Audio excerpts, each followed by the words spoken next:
안녕하십니까. 7번째 시간입니다. 네, 7번째 시간이고요. 이것도 어김없이 이거 먼저 짠 띠리리리리 띠리리리리 뿅. 자, 좋습니다. 지난 시간에 이제 그 일반적인 하천의 특징에 대해서 봤고요. 이번 시간에는 이제 본격적으로 이제 하천이 만들어지는 과정을 볼 겁니다. 그래서 우리가 이번에 정리할 내용은 자유공유 하천과 가믹공유 하천의 특성을 이제 비교하는 내용이라고 보시면 돼요. 자유공유 하천과 가믹공유 하천. 그리고 하나 더 이제 추가를 하면 가믹공유 하천이 만들어지는 과정에서 하한 당구가 어떻게 형성되는지 그것까지 이제 이해를 하시면 될 것 같습니다.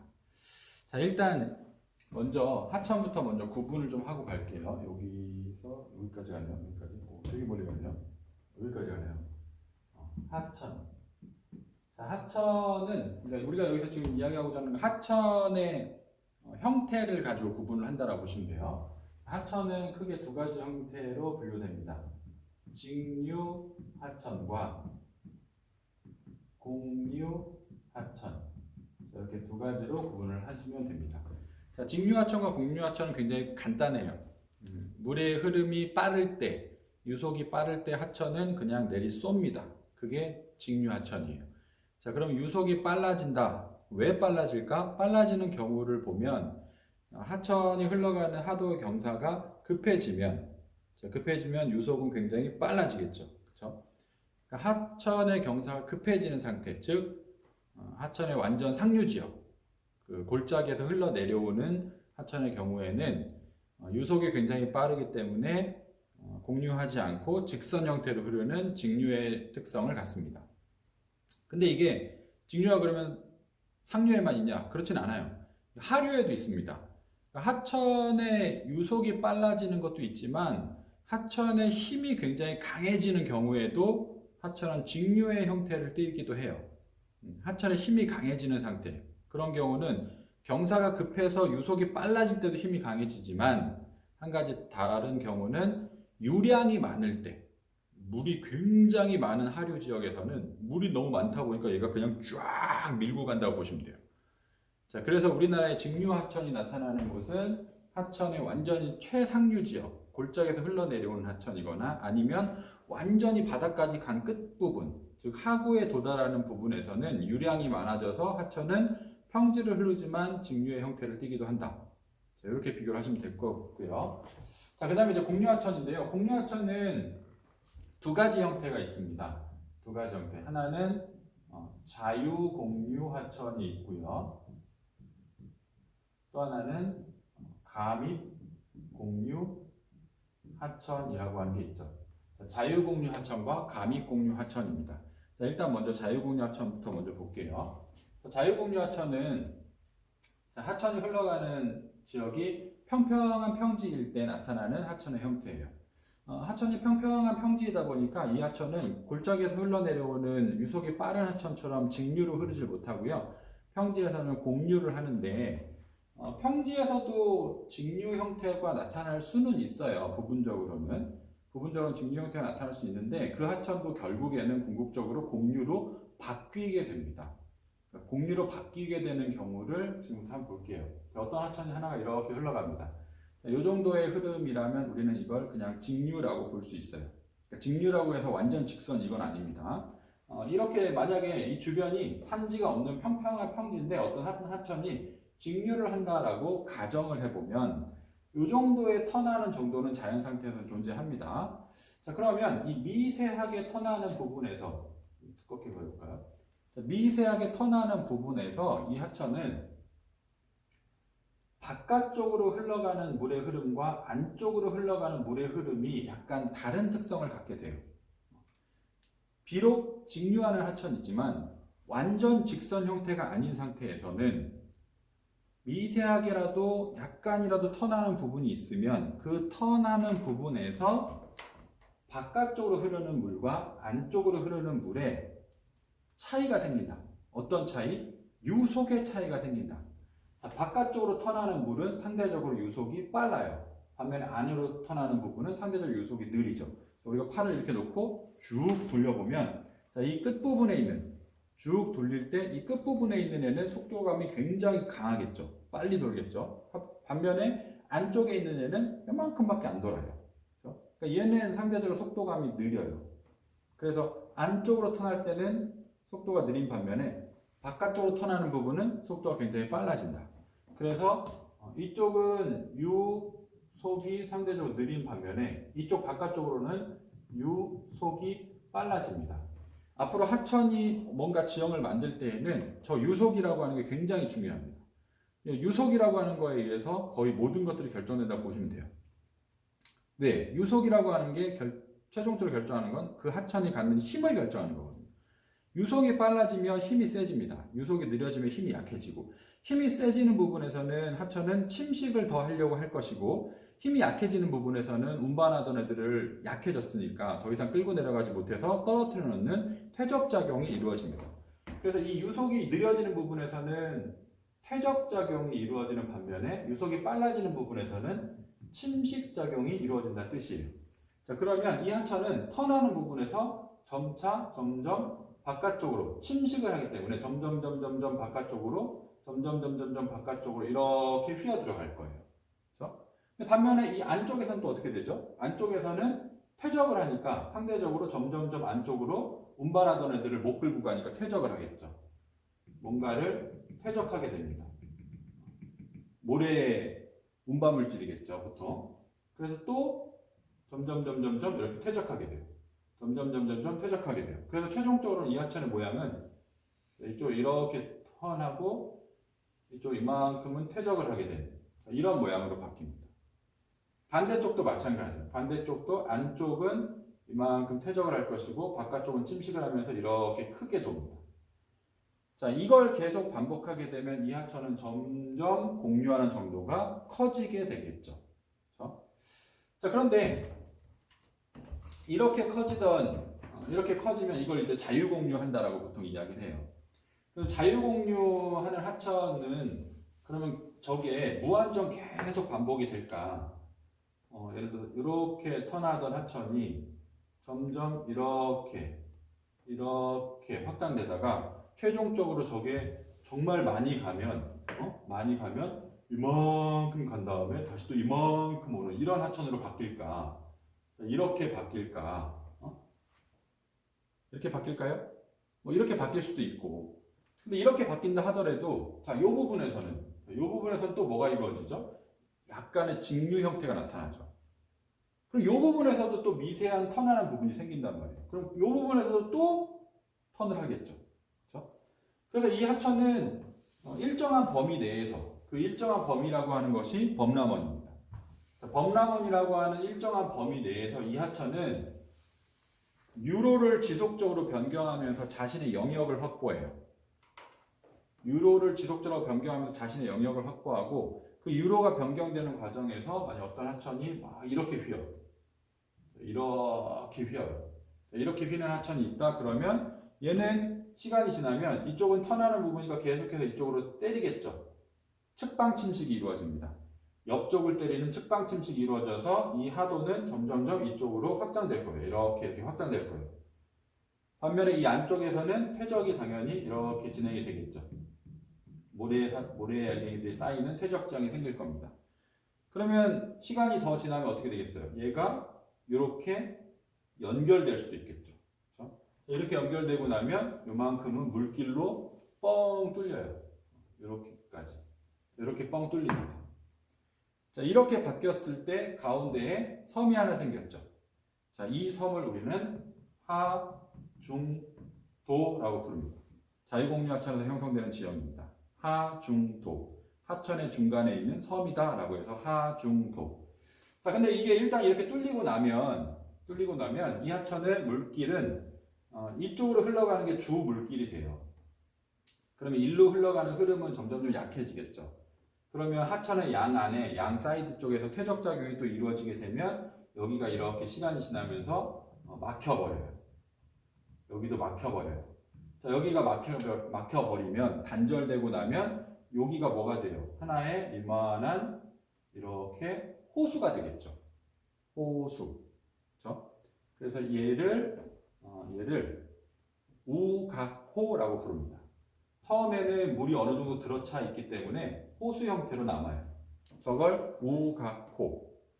근데 우각호라고 하는 건 100년 만년 계속 우각호로 있는 게 아니고 시간이 또 지나면 이 안에 있는 물은 더 이상 하천에 물이 공급되지 않기 때문에 점점 마릅니다. 말라서 여기가 땅으로 바뀌면 물이 다 빠져버리고 나면 그때는 우리는 이걸 우각호라고 부르지 않고 과거 하천이 흘렀던 길이다 라고 해서 구하도라고 부릅니다. 구하도. 지금 지형의 명칭이 여러 개가 막 쏟아져 나옵니다. 자, 이렇게까지 생기고 나는 거예요. 이게 이제 자유공유하천에서 나타나는 일반적인 특징이에요. 대체로 하천의 중하류 지역에서는 하천이 공유를 하면서 저런 자유공유하천을 만듭니다. 자, 근데 이때 우리가 주의 깊게 봐야 될 것은 뭐냐면 방금 중하류 지역이라고 했잖아요. 자, 중하류 지역이라 함은 해수면과의 고도 편차가 그렇게 크지 않은 지역이에요. 해수면과의 고도 편차가 크지 않다는 이야기는 이 하천이 바닷물과 높이를 맞추기 위해서 열심히 노력하진 않는다는 얘기죠. 해수면과의 고도 편차가 클 때는 이 하천이 바닷물과 높이를 맞추기 위해서 열심히 노력합니다. 얘가 열심히 노력하는 건 두 가지예요. 빨리 흘러가서 높이를 맞추는, 즉 유속이 빨라지거나 아니면 이 하천이 하방 침식을 막 해서 높이를 맞추는, 아래쪽을 깎아서 높이를 맞추는 작용을 열심히 합니다. 그게 아래쪽을 깎는 걸 하방 침식이라고 해요. 그래서 해수면과의 높이 차이가 큰 하천들은 빨리 흘러가서 높이를 맞추거나 아니면 하방 침식을 열심히 해서 높이를 맞추려고 해요. 그 두 가지 작용을 하게 되는데 중하류 지역의 하천 같은 경우에는 높이 편차가 크지 않아요. 크지 않은 상태에서는 이 높이를 열심히 맞추려고 하지 않겠죠. 어차피 곧 있으면 바다로 도달할 거니까. 그러니까 얘는 하방 침식도 열심히 하지 않고 빨리 가려고 하지도 않아요. 그래서 얘는 유속은 느리고 하방 침식력은 약한 거죠. 근데 그렇다고 해서 하천이 힘이 없는 거냐? 그건 아니야. 가지고 있는 힘을 그래서 어디다 써요? 옆을 깎는 데 쓴다. 그게 측방 침식이에요. 측방 침식. 자, 그래서 자유공유 하천은 하방 침식과 측방 침식을 놓고 봤을 때 어느 쪽이 더 우월하다? 측방 침식이 더 우월하다. 지금 방금 우월하다라는 표현을 썼죠. 더 많이 한다. 그 이야기는 절대적인 건 존재하지 않는다. 자, 자유공유 하천은 측방 침식만 한다? 그러면 그건 틀리다. 측방 침식만 하는 것이 아니라 하방 침식도 하긴 해요. 근데 열심히 하지 않아서 그렇지. 측방 침식을 더 열심히 한다. 이렇게 이해를 하시면 됩니다.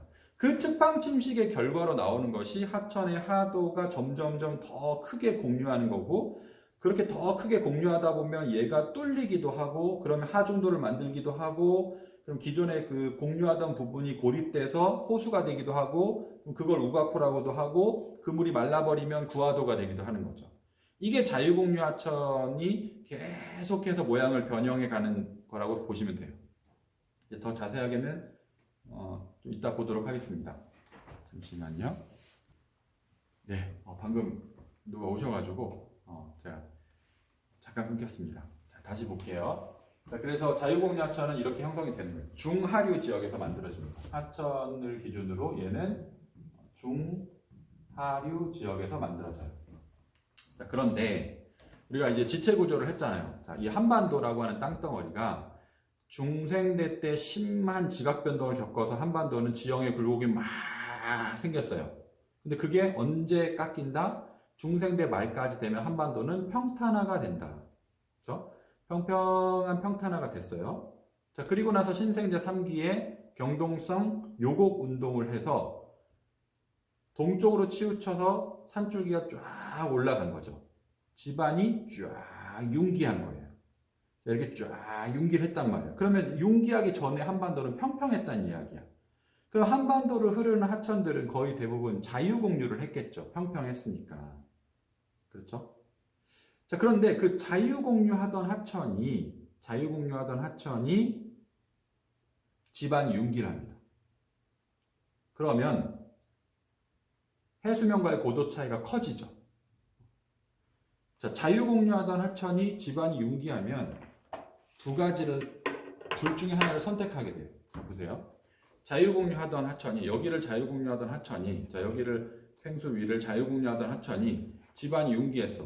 근데 어느 날 갑자기 집안이 휘리릭 하고 융기한다. 그러면 이 하천은 공유를 포기하고 어떻게 할까요? 직류로 내리 쏘겠죠. 경사가 급해졌으니까. 그렇죠? 근데 이제 문제는 신생자 3기 경동성 요구 운동이라고 하는 게 어느 한순간에 갑자기 휘리릭 하고 변하나요? 그렇게 변하지 않아요. 지형은 그렇게 빨리 가지 않아요. 천천히 가는 거예요. 진짜 천천히 올라가는지 마는지 알 수 없을 정도로 지금 이 순간에도 어디선가 집안이 올라갈 수도 있고 어디선가 집안이 내려갈 수도 있어요. 근데 우리는 느끼지 못하죠. 그렇죠? 인간이 느낄 수 있는 그런 시간의 개념이 아니에요. 엄청나게 천천히 올라가는 거예요. 그럼 여기를 자유공유하던 하천 입장에서는 땅이 서서히 올라가는 거예요. 처음엔 몰라. 룰루랄라 하면서 자유공유를 막 하고 있는데 점점 집안이 올라가는 거야. 그러면 어느 정도 올라가면 얘가 깨닫겠죠. 어라? 땅이 올라가네. 땅이 올라가네. 땅이 올라가네? 그럼 어떻게 해야 돼? 해수면과의 고도 편차가 점점 커진다는 얘기잖아요. 그렇죠? 근데 이게 갑자기 커지면 아예 공유를 포기하고 직류로 확 내리 쏠 텐데 서서히 올라가니까 공유를 포기하지 못하는 거야. 공유를 포기하지 않아요. 그럼 어떻게 해? 공유를 포기하지 않은 상태에서 자, 자유공유하던 하천이 자 보세요. 자, 이렇게 자유공유를 하던 하천이 여기를 잘랐습니다. 여기가 A이고 여기가 B예요. A이고 B예요. 단면을 그려보면 단면을 왜 이딴 식으로 그리죠? 하천인데 자, 단면을 그려보면 자, 이렇게 나오겠죠. 여기가 A이고 여기가 B입니다. 자, 이 하천이 집안이 융기를 하면 점점점 이 하천은 융기한 만큼 하방 침식을 해야 돼요. 그렇죠? 융기한 만큼 하방 침식을 해야 돼요. 좀 잘못 그렸어요. 다시 한번 그릴게요. 왜 이러나? 자, 이렇게 해서 이쪽을 좀 길게 그릴게요. 왜 이쪽을 좀 더 길게 그리는지 이따 보면 알아요. 자, 얘가 여기가 A고 여기가 B예요. 그럼 이 하천은 하방 침식을 할 텐데 자, 하방 침식을 할 거야. 그 얘가 만약에 하방 침식만 진행한다면 얘는 이렇게 깊은 골짜기를 파는 모양만 나올 거예요. 근데 문제는 뭐야? 아까 뭐라 그랬어요? 공유를 포기하지 않는다 그랬죠. 그렇죠? 공유를 포기하지 않아요. 왜? 땅이 천천히 올라가거든. 한 방에 훅 하고 올라갔으면 쿨하게 공유 포기하고 그냥 확 내리 쏠 텐데 이게 땅이 그래서 짱은 뺄게요. 이 땅이 천천히 올라간단 말이야. 땅이 천천히 올라가요. 그러면 얘 입장에서는 이 공유를 포기도 못하겠고 집안은 융기했으니 하방 침식을 해야 되겠고 그럼 어떻게 돼요? 하방 침식을 해요. 하방 침식을 해. 근데 문제는 뭘 포기 못했다 그랬어? 공유를 포기 못했다 그랬어. 그러면 얘는 공유하는 부분에서는 바깥쪽으로 턴하는 힘에 의해서 이쪽으로 자꾸 때리는 힘이 생겨요. 그럼 자유공유 하천에서 유로를 변경하는 것처럼 얘도 마찬가지로 점점 이렇게 외곽으로 바깥쪽으로 빨간색으로 할까요? 바깥쪽으로 이렇게 자꾸 확산돼서 나간다는 얘기예요. 그렇죠? 그럼 얘가 여기서 턴하는 방향으로 측방, 하방, 측방, 하방 이걸 계속 반복한다는 이야기야. 그러면 이 하천의 하도는 여기에서 일로 바뀌고 최종적으로는 이렇게 바뀌겠죠. 이 그림이 마음에 안 들죠, 이렇게? 다시 한번 갈게요. 자, 여기서 일로 바뀌고 이렇게 바뀌겠죠. 그렇죠? 하방도 진행하면서 얘는 측방도 진행한 거예요. 그러면 최종적으로 모양은 어떻게 나오냐면 여기서 하천의 하도는 여기에 남고 이런 형태로 바뀝니다. 자, 위에 부분을 싹 제거를 해보면요. 자, 이렇게 만들어져요. 이렇게. 그럼 지금 현재 하천은 어디를 흘러? 여기를 흐르는 거죠. 자, 여기. 그러면 주변은 집안이 융기를 했으니까 하천은 하방 침식을 해서 본인의 원래 있던 높이를 찾아서 계속 깎아 내려가지만 전체로 집안은 쭉 올라갔잖아요. 그러면 주변은 다 뭘로 바뀌겠어? 주변은 산지로 바뀌어요. 자, 산지로 바뀌어요. 이 주변이 다 산으로 이렇게 바뀐다는 얘기예요. 산지로 바뀌는데 얘는 곡류의 형태를 유지한 채 하곡을 깊게 파는 형태의 하천으로 바뀌죠. 자, 이게 감입곡류 하천입니다. 감입곡류 하천. 자, 그래서 감입곡류 하천은 어디서 형성되느냐? 집안이 융기한 데서 형성되는 거야. 그럼 집안이 융기가 어디로 되는데? 우리는 동쪽으로 치우쳐서 융기했다고 했잖아요. 그렇죠? 그럼 그 동쪽으로 치우쳐서 융기한 부분, 즉 땅이 올라간 부분이니까 올라간 부분이야. 그럼 하천 입장에서는 이게 중하류예요, 중상류예요? 그렇지. 대단하네요. 대답이 막 들려요. 중상이에요. 그렇죠? 중상류에서. 중상류. 그럼 감입곡류 하천은 어디서? 중상류 쪽에서 나타나는 거예요. 그럼 감입곡류 하천은 왜 나타나는 거예요? 형성 원인이 뭐냐? 그렇게 물어보면 뭐야? 얘는 집안의 융기다. 집안의 융기다. 처음에 1차 시 때 수업할 때 이야기했죠. 자, 융기. 자, 집안의 융기예요. 감입곡류 하천의 형성 원인은 집안의 융기야. 근데 나는 융기가 싫어. 융기 싫어. 융기 싫어. 융기 싫어. 융기 싫어. 아, 너무 식상해. 다른 표현 쓰고 싶어? 뭐를 쓸 수 있다? 얘는 그렇죠. 내인적 작용이라고도 쓸 수 있다. 자, 집안의 융기와 내인적 작용 같은 거예요. 자, 조심하시고요. 자, 그래서 어쨌든 융기를 합니다. 그래서 위치는 중상류 지역이 되는 거고요. 얘는 산지 사이사이를 계곡, 골짜기를 막 이렇게 공유하면서 흐르는 그런 모양이 나옵니다. 자, 이런 하천을 우리는 감입곡류 하천이라고 부른다. 자, 근데 이 감입곡류 하천이 만들어질 때 나오는 지형이 하나 있다. 그게 뭐예요? 그게 하안단구입니다. 제가 왜 얼굴을 들이밀었냐면요. 지금 몇 분 찍었는지 보는 거예요. 21분 됐네요. 자, 하안단구라는 겁니다. 하안단구가 이 감입곡류 하천이 만들어질 때 만들어져요. 자, 하안단구가 감입곡류 하천이 만들어질 때 만들어진다. 자, 방금 하천의 하도가 처음에는 이렇게 있던 놈이 하방 침식과 측방 침식을 동시에 진행하다 보니까 얘가 점점 이렇게 갔다 그랬죠. 그렇죠? 그러면 요 사면에 해당되는 요 부분 여기서부터 여기까지. 자, 요 부분은 이쪽은 공격사면에 해당되는 부분이 여기는 급경사로 바뀌어요. 계속 때려서 막 위에 있던 지형들 떨어져 나오고 또 때리고 또 떨어져 나오고 하기 때문에 여기는 급경사로 바뀌어요. 근데 이쪽 부분은 하도가 완만하게 측방을 하면서 하방을 동시에 진행했기 때문에 비스듬하게 생긴 지형이 나옵니다. 자, 요런 지형을 우리는 하안단구라고 한다. 하안단구. 하천의 옆에 있는 단구. 계단 모양의 지형. 요게 지금 그림을 이렇게 그렸지만요. 집안의 융기의 정도에 따라서 이게 계단 모양으로 나오기도 해요. 그래서 그런 지형을 우리는 하안단구라고 합니다. 과거 하천의 물길이 흘렀던 곳이죠. 여기는 원래 하천이 흘렀던 길들이에요. 원래 하천이 흘렀던 길들이야. 즉 물에 의한 작용을 겪었던 곳들이에요. 자, 앞으로 물에 의한 작용. 그게 하천이든 바닷물이든 뭐가 됐든지 간에 물에 의한 작용을 겪은 지역에서는 삽질하면 반드시 뭐가 나온다? 둥근 자갈이 나온다. 자연 상태에서 이 둥글둥글한 자갈이 나오는 곳은요. 물에 의한 침식을 받은 곳에서만, 물에 의한 작용을 받은 곳에서만 동글동글한 자갈이 나와요. 인간이 인위적으로 동글동글하게 깎지 않는 이상은 자연 상태에서 자갈이 나온다. 그리고 여기는 지금 현재 하천의 물에 영향을 받아야 안 받아요? 지금 현재 하천의 영향을 받지 않아요. 요 지점에 서서 보면 하천은 한참 밑에 있단 말이에요. 이 하천이 범람을 해도 여기까지 물이 들어차진 않아요. 죽었다 깨어나도 여기까지 범람해서 들어차진 않을 것 같아. 만약에 이 하천이 범람했는데 물이 여기까지 들어찼다? 그럼 얘는 하안단구가 아니라 그건 범람원이에요. 다른 지형이에요. 하안단구는 지금 현재 하천의 영향을 받지 않는 땅이에요. 그런데 지금 현재 하천의 영향을 받지 않는데 내가 여기 농사 지으려고 삽질을 막 하는데 둥근 자갈이 막 튀어나와. 그럼 이건 뭐예요? 여기는 과거의 하천의 영향을 받았던 땅이구나. 과거 하천의 영향을 받았던 땅이구나.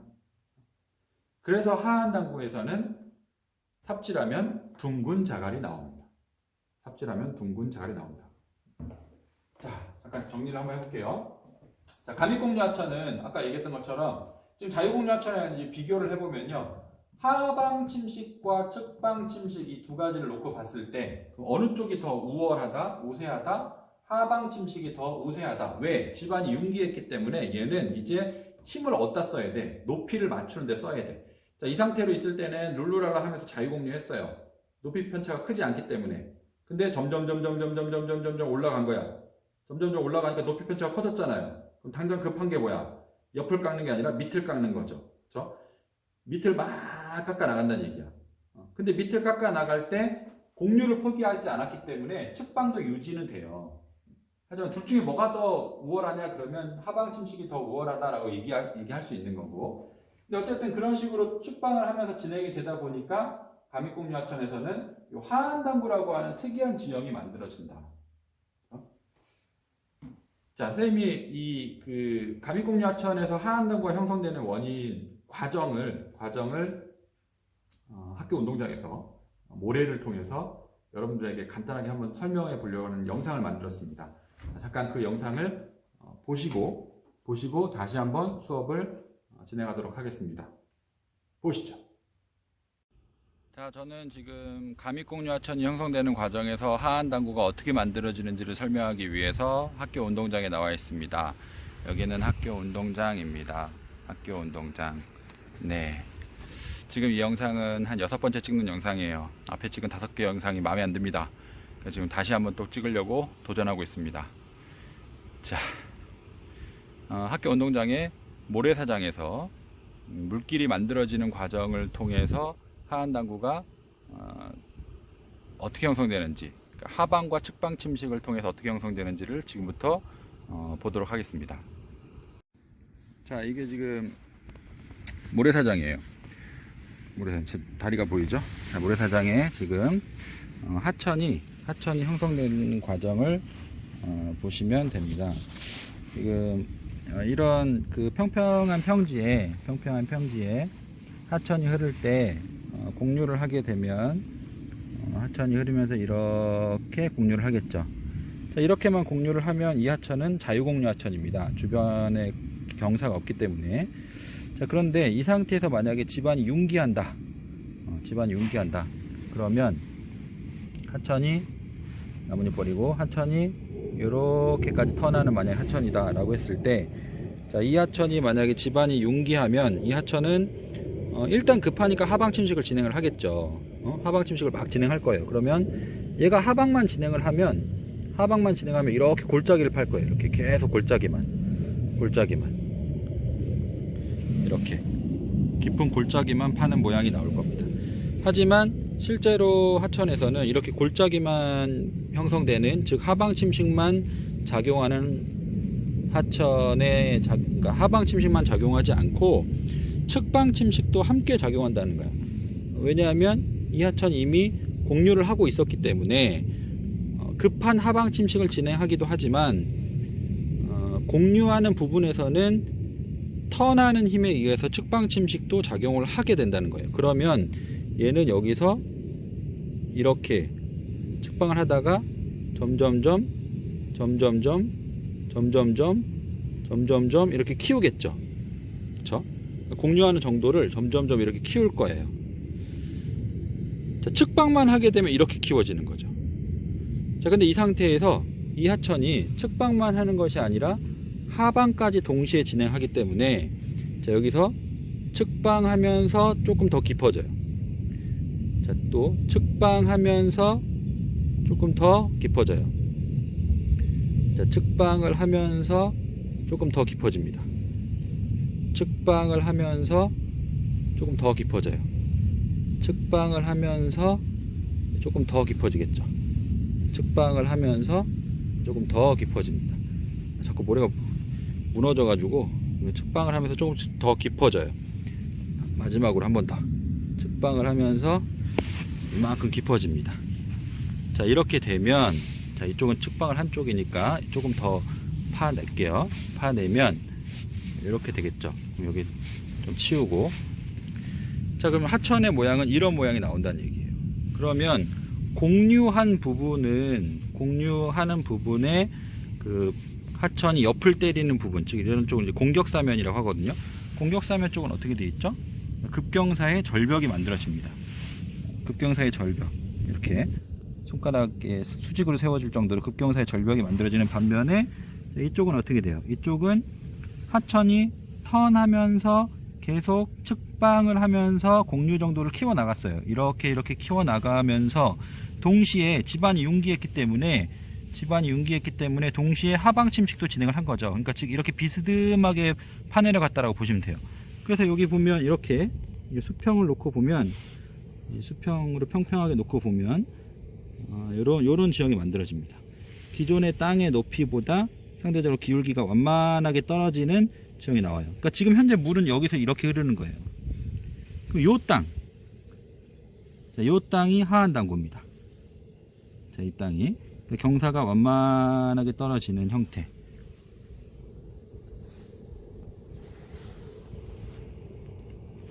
자, 요런 형태.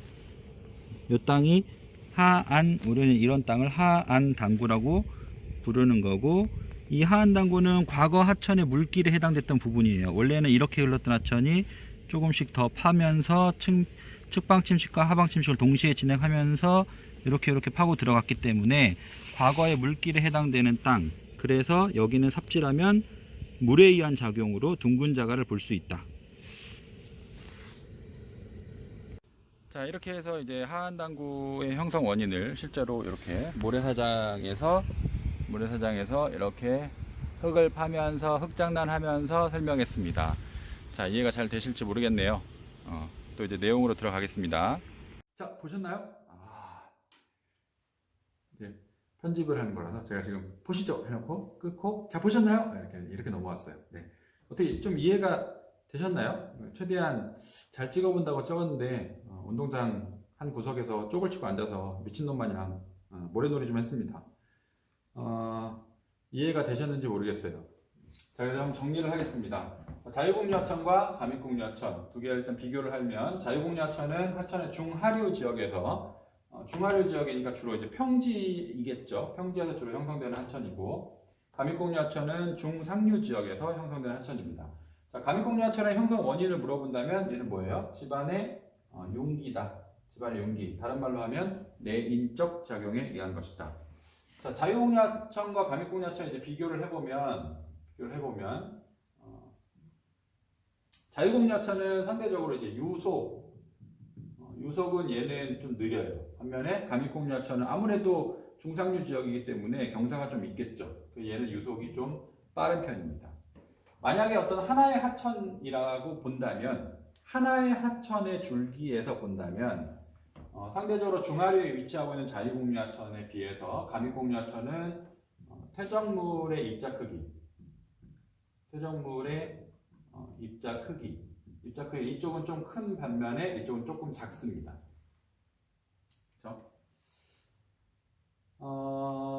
그래서 자유공유하천 주변에서 볼 수 있는 대표적인 지형은 여기는 이제 범람원 같은 것들을 볼 수 있어요. 범람원이 여기서 보이는 거고, 가믹공유하천 주변에서는 여기서는 하안단구를 볼 수 있죠. 하안단구를 볼 수 있습니다. 자, 그런데 조심하셔야 될 것이 있어요. 그게 뭐냐면, 자연 상태에서는 100%란 존재하지 않는다고 아까 이야기했죠. 100%란 존재하지 않습니다. 그래서 자유공유하천에서 범람원을 볼 수 있다. 그렇다면 가믹공유하천에서는 범람원이 없다? 그렇게 이야기할 수는 없어요. 가믹공유하천에서도 아주 좁은 공간에서는 범람원이 나타날 수도 있습니다. 가믹공유하천 주변에서 아주 좁은 범위에서는 범람원, 배우습지, 자연제방 다 만들어질 수 있어요. 실제로 있는 경우들도 있고. 그래서 예전에 지형도로 기출된 문제에서도 그런 문제들이 몇 번 나온 적이 있습니다. 그래서 가믹공유하천이라고 해서 무조건 범람원은 없다라고 생각하시면 안 되고, 범람원이라고 하는 게 자유공유하천에서는 굉장히 넓은 범위에서 형성되는 반면에 가믹공유하천에서는 형성되는 경우에는 아주 좁은 경우에 형성된다. 이렇게 보시면 됩니다. 자, 그 다음에 자유공유하천에서는 아까 그 유로 변경이 막 된다 그랬잖아요. 유로 변경이 되면서 구하도도 만들어지고 하중도도 만들어진다고 했어요. 자, 그럼 가믹공유하천에서는 유로 변경은 할 수 있다 없다? 그렇죠. 역시 대단합니다. 할 수 있다. 그쵸? 여러분들 대답을 들었어요. 여러분들 집에서 대답하고 있는 게 막 들려요. 할 수 있다. 감익공유하천에서도 유로 변경은 할 수 있다. 왜? 감익공유하천도 측방하니까. 단 자유공유에 비해서는 비교적이라기보다는 엄청나게 오랜 시간이 걸리겠죠. 감익공유하천에서 유로 변경을 하려면 유로 변경이라고 하는 건 이런 거잖아요. 이렇게 돌던 놈이 여기를 뚫는 거거든. 여기를 뚫는 게 유로 변경이에요. 근데 여기를 뚫으려면 자유공유하천에서는 그냥 범람 한 번 하면 확 뚫려요. 근데 감익공유하천에서는 여기 지금 뭐가 있는 거야? 산이 있는 거잖아요. 그렇죠? 저 산을 뚫어야 돼요. 하천이 어떻게 산을 뚫어요? 뚫을 수 있어요. 뚫을 수 있어요. 하천의 힘을 믿으세요. 하천이 측방 침식을 하다 보면 계속 측방을 하면 산도 뚫을 수 있습니다. 경우에 따라서는 그 산을 무너뜨리면서 뚫기도 하고요. 경우에 따라서는 하천의 측방 침식력이 밑에만 치기 때문에 동굴 형태로 뚫리기도 해요. 굉장히 신기하게 동굴 형태로 뚫리기도 합니다. 그래서 이러한 형태를 갖추게 되는 게 감익공유하천이고, 감익공유하천에서 우리가 또 봐줄 만한 거는 주로 이제 저기가 그 래프팅의 명소가 되죠. 아무래도 경사가 좀 급하고 유속은 빠르고 주변은 산지고 절경이죠. 멋지잖아요. 그렇죠? 그래서 빼어난 자연경관을 이용해서 관광지로 이용이 된다든가 아니면 래프팅을 하는 그런 걸로 이용이 됩니다. 자, 그 다음에 이제 아까 이야기했던 하안단구 한번 잠깐 정리하고 볼게요. 하안단구. 자, 하안단구는 형성되는 위치는 당연히 하천의 상류 지역에서 주로 생겨. 그런데 하안단구도 마찬가지로 중하류 쪽에 생길 수 있어요. 집안의 융기라는 게 중상류에서만 한 게 아니니까 중하류 쪽에서도 약간 올라갈 수 있잖아요. 대신에 융기한 정도가 적기 때문에 만약에 중하류 쪽에서 생긴 하안단구다 그러면 하천과의 고도 편차가 그렇게 크지 않겠죠. 하천 바로 옆에 있는 거예요. 근데 중상류 지역 같은 경우에는 하안단구에서 딱 쓰면 막 둘러봐도 어디에 물이 있는 거야? 물이 안 보여요. 한참 내려가야 물이 있는 경우도 있어요. 왜? 우리나라 태백산맥이 융기율이 1000m거든. 이게 1000m가 올라갔으니까 한 500만 깎았어도요. 과거 하안단구에서 봤을 때는 한참 밑에 하천이 있는 거예요. 그래서 중상류 지역에서 주로 생긴다 이렇게 표현할 수 있어요. 그렇다고 중하류 지역에서 없다 이렇게 얘기하시면 안 되고, 형성 원인은 뭐냐? 집안의 융기다. 자, 그럼 이 하안단구는 사람들이 어떻게 이용을 할까요? 자, 하안단구는 하천 옆에 비교적 평평한 평탄면이 나타나는 계단 형태로 평평한 평탄면이 나타나는 거기 때문에 농경지로 이용을 하거나 아니면 취락으로 이용을 하거나 아니면 거기에다 교통로를 하천 주변에 교통로를 만들어야 된다 그러면 뭐 이런 경사지보다는 평평한 평지가 낫겠죠. 그래서 교통로 같은 걸로 이용을 하기도 합니다. 자, 여기서 말하는 농경지에는 논밭 부분까지는 잘 하지 않아요. 논으로 이용하는 경우도 있고 밭으로 이용하는 경우도 있기 때문에. 자, 그 다음에 또 하나 마지막으로 정리하면 하안단구에서는 아까 얘기했던 것처럼 삽질하면 뭐가 나온다? 둥근 자갈이 나온다. 자, 이게 특징입니다. 자, 이렇게 해서 하안단구는 정리하시면 돼요. 자, 됐고요. 우리가 그 영상이 아니라 지금 이게 영상이죠. 그 PPT 좀 보면서 다시 한번 또 정리를 할게요. 자, 자유공유하천이 형성되는 과정을 PPT로 보도록 하겠습니다. 자, 보시면 이 상태가 이제 직류하천이에요. 하천이 직류하는 형태에서 저 하천은 저게 이제 자유공유할 때 측방 침식을 어떻게 하는지 보여주는 거거든요. 점점점 이렇게 측방 침식을 하면서 자신의 영역을 만들어 나갑니다. 최종적으로 만든 이 상태가 이제 범람원이 만들어진 상태라고 보시면 돼요. 다시 한번. 자, 하천은 측방 침식을 하면서 주변에 있는 굴곡을 서서히 제거하게 되고 그 굴곡이 제거되면서 점점점 하천의 영역이 넓어지게 됩니다. 자, 이렇게 넓어지게 되면 저 안에서 하천은 자유롭게 공유를 하게 되고요. 그 과정에서 측방 침식의 결과 유로 변경을 하게 됩니다. 자유로운 유로 변경. 유로 변경을 하면서 이렇게 가운데 하중도 같은 것들도 만들고요. 갑자기 밝아지죠. 제가 나오니까. 하중도도 만들어지고 그 다음에 이렇게 우가코 같은 것도 만들어집니다. 자, 하천이 유로 변경하는 과정을 모식도로 나타낸 그림이에요. 아까 이야기했던 것처럼 턴하는 부분에서, 여기가 턴하는 부분이잖아요. 그 턴하는 부분에서 바깥쪽으로 흘러가는 부분이 유속이 빠른 쪽이기 때문에 여기는 침식을 하게 되고요. 안쪽 부분에는 여기 그림에서 보이는 것처럼 모래알갱이들이 쌓이는 퇴적작용이 이루어집니다. 바깥쪽으로는 침식, 안쪽으로는 퇴적. 그래서 유로는 점점 이렇게 확장이 되고 시간이 지나면 저 오른쪽 지도처럼 뚫려요.